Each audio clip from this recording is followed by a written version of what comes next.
Assalamualaikum warahmatullahi wabarakatuh. Selamat siang semua rekan mahasiswa. Baiklah, sekarang Ibu akan jelaskan tentang slide yang minggu kemarin Ibu kirimkan ya, yaitu tentang pinjaman yang diterima. Ada apa aja sih di pinjaman yang diterima? Nah, yang pertama, pinjaman yang diterima sendiri merupakan fasilitas pinjaman yang diterima dari bank atau pihak lain, termasuk dalam hal ini adalah Bank Indonesia. Jenis-jenis pinjaman yang diterima antara lain, ada pinjaman dari bank lain, pinjaman dari luar negeri atau istilahnya two step loan, ada pinjaman obligasi, ada bantuan likuiditas Bank Indonesia atau biasa disebut dengan BLBI, dan terakhir ada pinjaman yang diterima dalam rangka pembiayaan bersama atau sindikasi satu atau beberapa proyek. Kemudian, ketika pencatatan pinjaman yang diterima dari kreditur, itu ada dua belah pihak yang terlibat. Ada pihak debitur dan pihak kreditur. Dalam perjanjiannya, itu tidak bisa dibatalkan ya, karena semua aturan mainnya sudah dapat terpenuhi. Perjanjian ini disebut dengan komitmen. Kemudian dicatat dalam satu akun, artinya pencatatannya single entries, yaitu nama akunnya rekening administratif rupiah atau singkatannya RAR, fasilitas pinjaman yang diterima dan belum digunakan. Dia dicatat akunnya itu di sebelah debit ya. Jadi akunnya itu satu akun ya, sebelah debit, nama akunnya agak panjang ya. RAR, fasilitas pinjaman yang diterima dan belum digunakan. Ini pencatatan ini ketika adanya pencairan kredit ya. Kemudian ketika debitur itu akan mengambil sejumlah uang atau kreditnya itu sudah direalisasikan, akan dicatat sebesar nilai nominal yang ditarik oleh bank selaku debitur. Ketika adanya perjanjian kredit, terdapat biaya-biaya perkreditan yang menjadi beban peminjam, yaitu diantaranya ada biaya provisi, ini biasanya berkaitan dengan biaya materai, ya. Kemudian ada biaya taksasi atau appraisal, ini berhubungan dengan pokok pinjamannya, nilai pinjamannya. Kemudian ada biaya asuransi, biasanya ini adanya namanya pengklaiman ketika debiturnya itu ada sesuatu yang tidak diinginkan, misalkan meninggal. Ini biasanya asuransi untuk jiwa ya, asuransi jiwa. Kemudian ada biaya notaris, ini biaya untuk perhukumannya ya, untuk berhubungan dengan hukum. Kemudian di sini ada 3 kasus ya, bagaimana terjadinya pinjaman yang diterima oleh bank ya, atau pinjaman yang diterima dari bank lain ya. Ini ada 3 kasus, gimana jurnalnya? Yang pertama, tanggal 15 Juni 2017, Bank Permata telah menandatangani perjanjian kredit dengan Bank Mitra. Di sini berarti kasusnya Bank Permata yang meminjam, artinya Bank Permata bertindak sebagai debitur ya, atau penerima kredit. Sedangkan Bank Mitra yang memberikan pinjaman itu disebut dengan kreditur. Nilai kredit yang disepakati sebesar 1 miliar dengan suku bunganya 12%, jangka waktu 3 tahun. Nah, nanti ini pada waktu pencairan kredit, kita jurnalnya tadi ya dalam satu akun saja, yaitu akun RAR ya, RAR fasilitas pinjaman yang diterima dan belum digunakan, dan ada di sebelah debit. Kemudian yang kedua, tanggal 1 Juli 2017, debitur yaitu Bank Permata betul-betul merealisasikan atau menarik kreditnya melalui Bank Indonesia, yaitu melalui clearing ya, proses clearing senilai 600 juta dan langsung didebitkan ke rekening milik Bank Permata di BI Jakarta.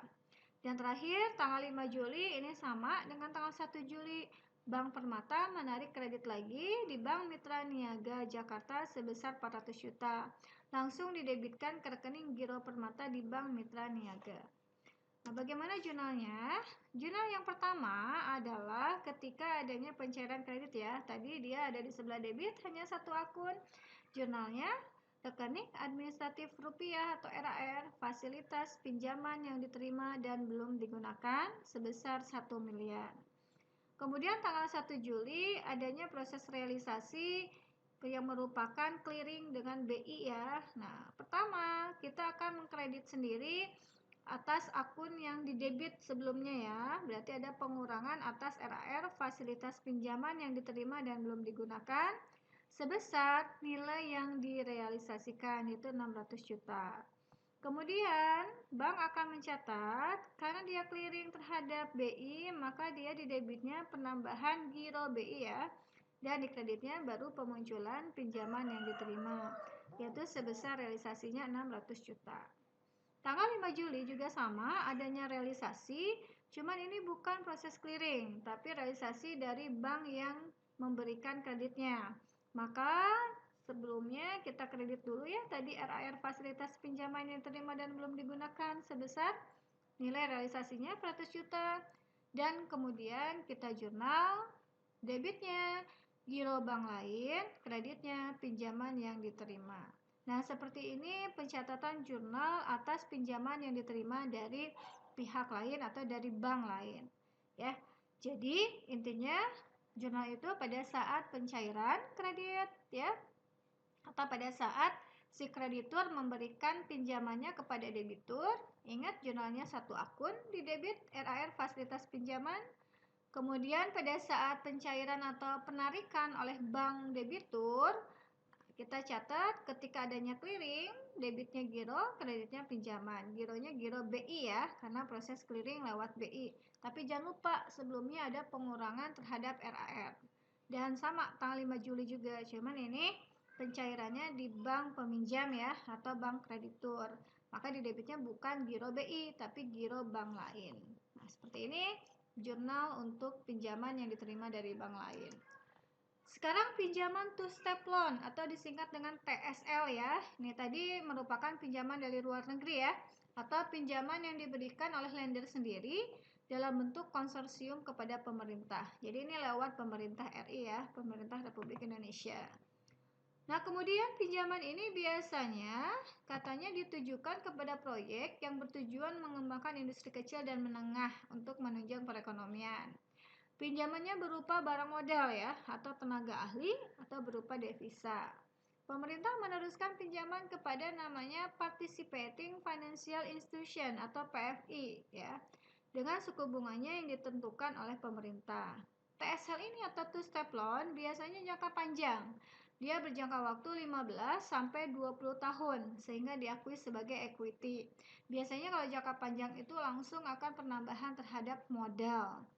Perbandingan pembiayaan proyek dan TSL itu berkisar 80% berbanding 20% dari jumlah kredit ya.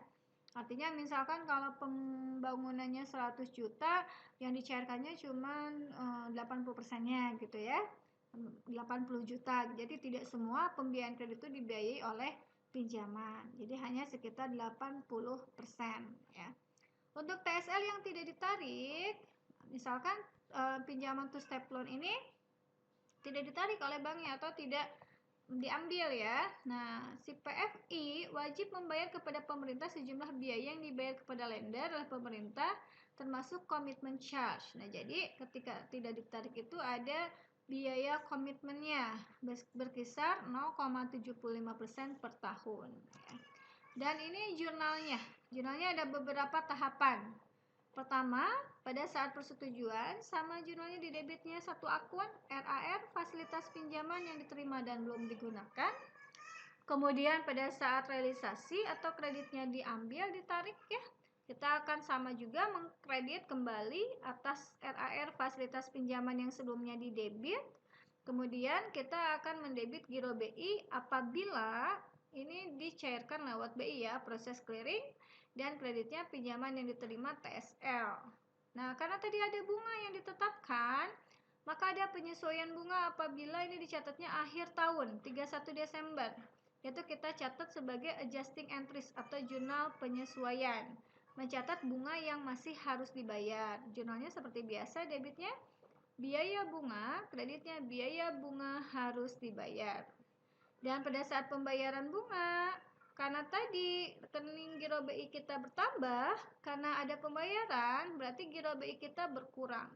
Bersamaan dengan utang bunga yang menjadi pengakuan pada saat penyesuaian, itu akan dibalikan. Yang tadinya dikredit, jadi debit. Ya, jadi saat pembayaran bunga, jurnalnya debitnya Biaya bunga harus dibayar atau utang bunga, kreditnya giro BI. Tapi kalau bila bunga dibayar langsung gitu ya, tanpa adanya penyesuaian, misalkan bunganya itu dicatat sebelum tanggal 31 Desember, maka debitnya biaya bunga, kreditnya mengkredit atau mengurangi giro BI. Dan saat pelunasan pinjaman yang terima TSL tadinya di sebelah kredit, maka akan berkurang jadi di sebelah debit. Kreditnya kita akan mengeluarkan giro BI. Nah, jadi seperti ini proses pencatatan pinjaman yang diterima dari luar negeri atau TSL ya istilahnya. Oke, sekarang pinjaman obligasi. Seperti yang kita ketahui, obligasi merupakan instrumen atau alat keuangan untuk menciptakan hutang. Jadi obligasi itu berhubungan dengan hutang. Sama obligasi juga terdapat bunga yang dibayarkan setiap periode dan diikuti pelunasan obligasi pada saat jatuh tempo. Obligasi ini harus ada izin dulu ya dari otoritas pasar modal. Kemudian ada perlindungan negatif dan ada perlindungan positif. Kalau perlindungan negatif itu melarang untuk melakukan tindakan yang merugikan pemegang obligasi. Kalau positif berarti dia melakukan ya tindakan yang menguntungkan bagi pemegang obligasi dari penerbit obligasi. Pencatatan pinjamannya dilakukan pertama ketika adanya penjualan obligasi dan ketika pelunasan bunga atau pokok obligasi. Ya. Nah, dalam obligasi ini harus memperhatikan tingkat bunga atau istilahnya adalah kupon, ya. Dengan jangka waktu atau jatuh tempo obligasi diharapkan investor atau istilahnya adalah bond yield. Harga obligasi merupakan penjumlahan present value aliran kas biaya bunga ditambah present value dari nilai pokok obligasi pada saat jatuh tempo dengan hasil yang disyaratkan. Jadi ketika menghitung obligasi itu harus menghitung nilai uang yang akan datang gitu ya. Dan biaya bunganya dibayarkan setiap periode. Di sini ada sebuah rumus penerimaan obligasi setiap tahun. Jadi pertama itu ada rumusnya seperti ini ya. Apa itu C? Kita cek ya. C itu adalah pembayaran bunga kupon obligasi setiap tahun.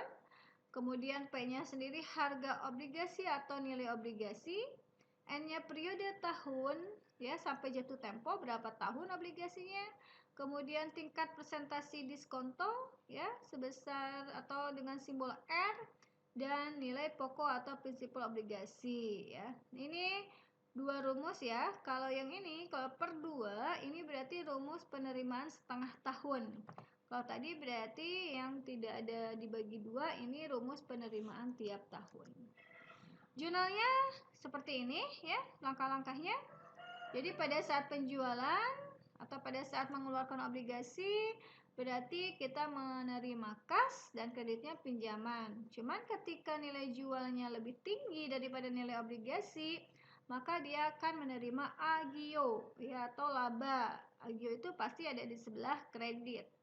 Sedangkan ketika nilai jual obligasi itu kurang dari nilai nominal, maka akan terjadi rugi atau istilahnya disagio obligasi ada di sebelah debit. Ya, jadi jurnalnya seperti ini pada saat jual. Kita menambah cash, mengurang dari pinjaman. Nah, nanti apakah disagio atau agio. Dan agio disagio ini akan diamortisasi ya. Kemudian pada saat bayar bunga obligasi adalah karena ini langsung secara tunai, di debitnya biaya bunga, di kreditnya adalah kas. Nah, kemudian pada saat amortisasi atau akumulasi disagio jurnalnya, debitnya biaya bunga, kreditnya adalah disagio. Kalau ini awalnya mengalami disagio. Jadi disagio adanya awalnya di sebelah debit, jadi di sebelah kredit. Pasangannya adalah biaya bunga. Begitupun sama agio. Agio awalnya ada di sebelah kredit, maka akan dicatat di sebelah debit. Kreditnya pasangannya dengan biaya bunga. Dan pada saat pelunasan obligasi, kita ngelunasin berarti pinjamannya akan berkurang. Ya, kita akan ngeluarin uang berarti kasnya akan berkurang. Demikian pembahasan tentang pinjaman yang diterima. Apabila ada yang kurang dipahami, silahkan untuk ditanyakan. Wassalamualaikum warahmatullahi wabarakatuh.